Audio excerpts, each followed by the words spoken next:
ایک گاؤں میں ایک کسان رہتا تھا۔ اس کے پاس ایک بڑا سا کبوتر اور ایک بڑی سی مرغی تھی۔ یہ دونوں اس کے بہت پیارے ساتھی تھے۔ مرغی روزانہ بہت سارے انڈے دیتی تھی۔ کسان ان انڈوں کو بازار لے جا کر بیچتا اور اسی سے اس کا گزارا ہوتا تھا۔ کبوتر ہر وقت کسان کی مدد کرتا، کبھی ٹوکری اٹھا کر، کبھی بازار کا راستہ دکھا کر۔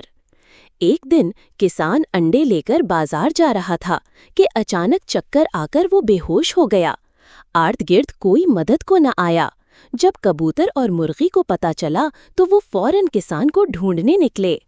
راستے میں بدقسمتی سے مرغی کے پاؤں میں ایک کیل لگ گئی اور وہ زخمی ہو گئی۔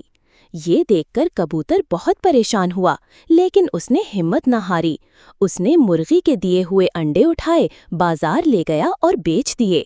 جو پیسے اسے ملے ان سے پہلے مرغی کا علاج کروایا، پھر کسان کو طبیب کے پاس لے جا کر دوا دلوائی۔ جب سب کچھ ٹھیک ہو گیا تو کبوتر ایک کونے میں بیٹھ کر رونے لگا اور بولا، مجھے تو کسی نے لائک کیا نہ سبسکرائب، پھر بھی میں سب کے لیے اڑتا پھرتا ہوں۔